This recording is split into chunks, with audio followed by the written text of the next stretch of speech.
For 63 years, I thought I understood what family meant. Then my son looked me in the eye at my own kitchen table and told me to sleep in the garage.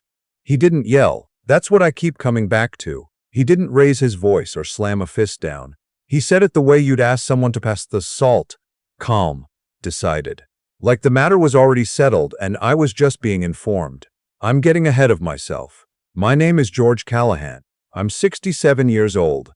I spent 34 years working as a civil engineer for the county of Maricopa, Arizona, designing drainage systems and road foundations that most people drive over every single day without giving a second thought. I'm not famous. I'm not rich in the way people use that word on television. But when my wife Eleanor passed 4 years ago from pancreatic cancer, she and I had managed to pay off a 4-bedroom house in Scottsdale, put a modest retirement fund together, and raise one son, our boy, Nathan.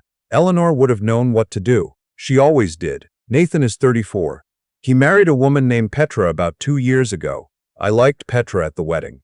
She was sharp, well-dressed, had a laugh that filled a room. Eleanor had been gone about 18 months by then, and watching Nathan dance with his new wife, I let myself feel something close to hope, that the house wouldn't be so quiet anymore, that holidays would mean something again. I offered them the guest bedroom the week after the honeymoon.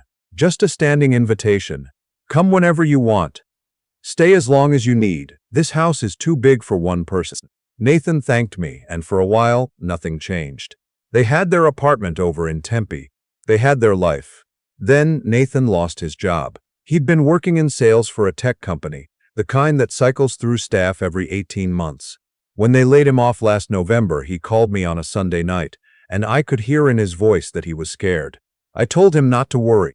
I told him he and Petra could come stay with me until he found something new. My exact words were, "This is your home too, son. Always has been." I meant it. I want to be clear about that, because what happened next has made me question everything, and I don't want to rewrite my own memory to feel better. I meant every word. I wanted to help. They moved in on a Friday. Within 3 weeks, the dynamic had shifted in ways I couldn't quite name but felt every morning when I walked into my own kitchen. Petra had opinions about the house. Not bad opinions, exactly. She'd say things like, "George, have you ever thought about getting rid of that recliner? It really crowds the living room." Or she'd reorganize the pantry without asking, and then explain that she'd found a better system. Small things. The kind of thing you talk yourself out of taking personally. I talked myself out of it for 2 months. Nathan wasn't looking for work as hard as I'd expected. I'd ask casually, "Any interviews this week?" And he'd say something vague about needing to wait for the right opportunity, about not wanting to rush into another situation like the last one. I respected that, to a point. I'd been laid off once myself, back in '98, and I remembered how demoralizing it felt. I gave him space. But somewhere around month 3, Petra started spending more time at the house during the day while Nathan went out. For what? I wasn't always sure. She started making comments about the primary bedroom. My bedroom. "It's really the nicest room in the house," she said one afternoon. I was watching the evening news before dinner, and she was standing in the hallway, looking through the open door. South-facing windows, the ensuite bath. We'd actually used that space. I didn't respond. I turned back to the television and pretended I hadn't heard clearly. A week later, she brought it up again. This time Nathan was there. We were all three sitting at the kitchen table, and Petra said, conversationally, like she was suggesting we try a new restaurant, that it would make more sense for them to have the primary bedroom, that I could take the guest room at the end of the hall. "It's still a perfectly nice room," she said. "You'd have everything you need." I looked at my son. He didn't meet my eyes. He said, "It's something to think about, Dad." I told them I'd think about it. I didn't sleep that night. Now, here's the thing about the guest room at the end of the hall. It's a fine room. It has a window and a closet and a ceiling fan. But my room, the room Eleanor and I shared for 26 years until she got sick and couldn't climb stairs anymore, has her reading chair still in the corner, has the mark on the door frame where we measured Nathan's height every birthday until he left for college, has the nightstand where I still keep the last birthday card she gave me because I haven't been able to move it. I was being asked to give that up so Petra could have an ensuite bathroom. I said no, politely, firmly. I said I appreciated them staying with me, and I was glad to help, but that room was mine and I wasn't going to change that arrangement. The dinner happened 3 weeks later. It was a Tuesday. I'd made a pot roast. Eleanor's recipe, the one with the onion soup mix and the baby carrots.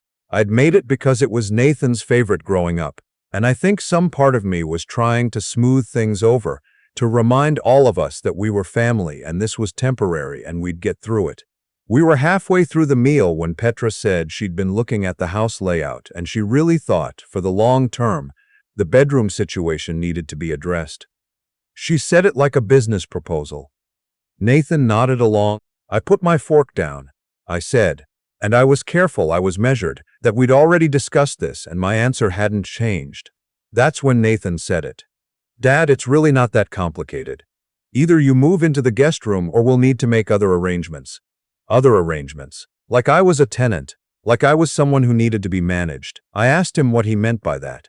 He looked at Petra, then back at me. We can't keep living on top of each other like this. You need to think about what works for everyone, not just yourself. Not just yourself. I sat with that for a long moment.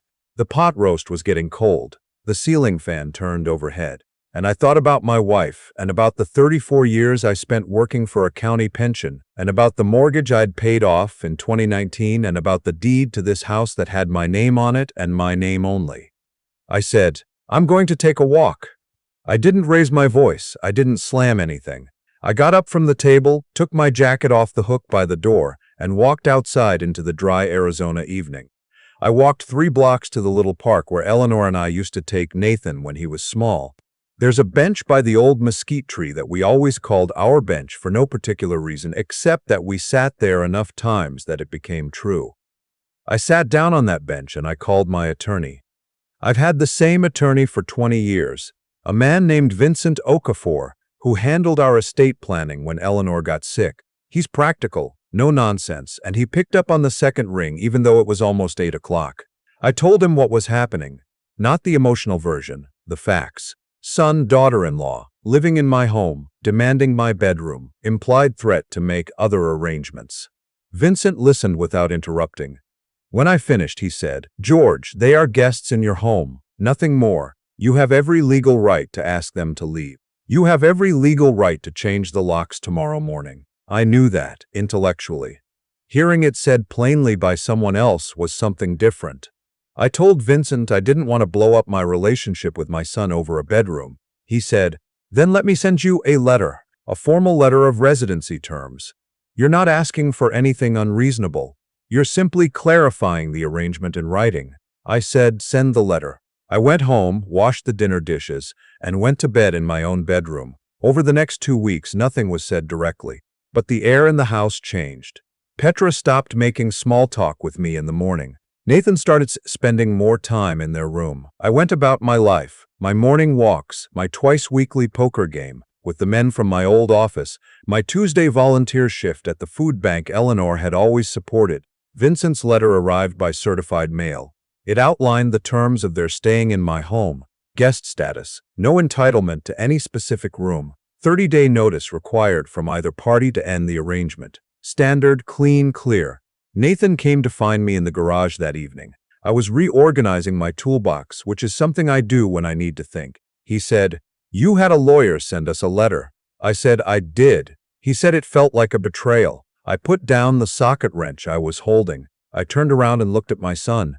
Really looked at him, the way you do when you're trying to see past the adult in front of you to the kid you raised. He looked tired. He looked embarrassed. And underneath that, I thought he looked relieved.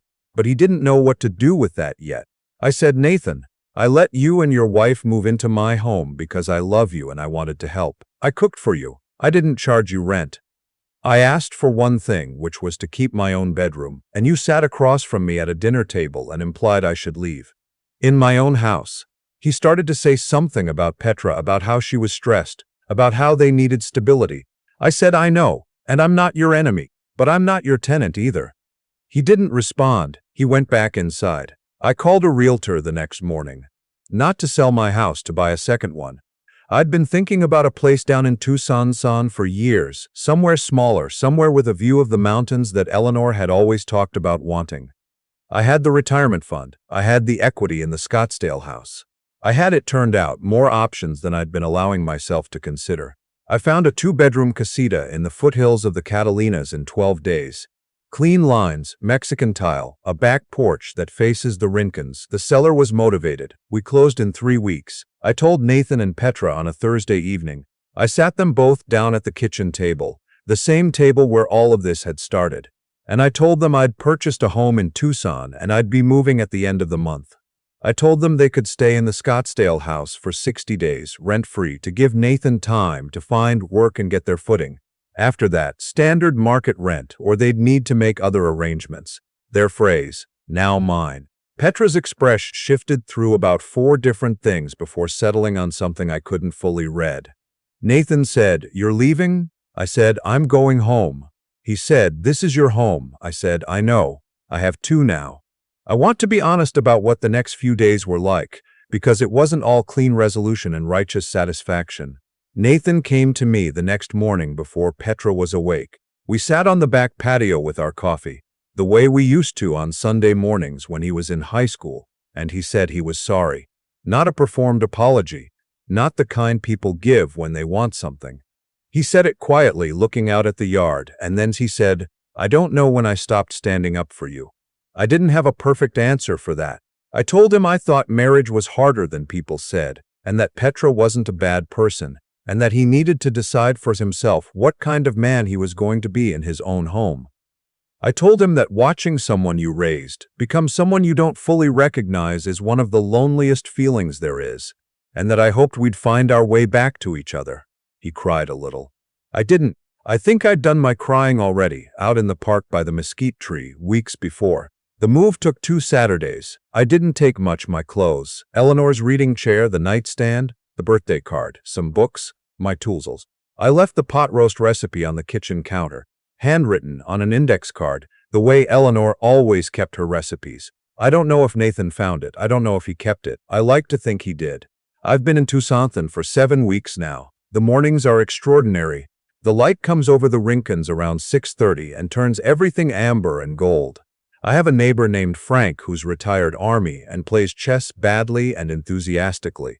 I've joined a hiking group that goes out every Saturday at 7, and I've stopped apologizing for walking slowly because it turns out most of the other people in the group walk slowly too and nobody minds. Nathan calls on Sundays. We talk for 20 minutes, sometimes 30. He got a job, project manager at a logistics company, decent salary, good benefits. He sounds more like himself than he has in a year. We don't talk about Petra much. We talk about the sons, about his high school friends who are starting to have kids, about the mountains I can see from my back porch. Last Sunday he asked if he could come visit sometime. I said, "Of course, this is your home too, son, always has been." I meant it then. I mean it now. But this time I have the deed in a fireproof box in the hall closet, and there is only 1 bedroom for guests, and it faces the mountains, and I made that choice myself. Eleanor would have laughed at that.